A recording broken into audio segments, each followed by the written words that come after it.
بسم اللہ الرحمن الرحیم۔ السلام علیکم۔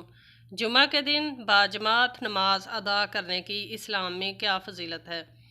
سیدنا عبداللہ بن عمر رضی اللہ تعالیٰ عنہ سے بیان کرتے ہیں کہ رسول اللہ صلی اللہ علیہ وآلہ وسلم نے فرمایا، افضل الصلوات عند اللہ صلاۃ الصبح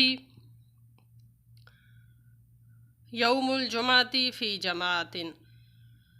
حدیث مبارکہ صلی اللہ علیہ وآلہ وسلم کا ترجمہ یہ ہے کہ اللہ تعالیٰ کے ہاں افضل ترین نماز جمعہ کے دن فجر کی باجماعت نماز ہے۔ اللہ تعالیٰ سے دعا ہے کہ اللہ تعالیٰ ہم سب کو عمل کرنے کی توفیق عطا فرمائے، آمین یا رب العالمین۔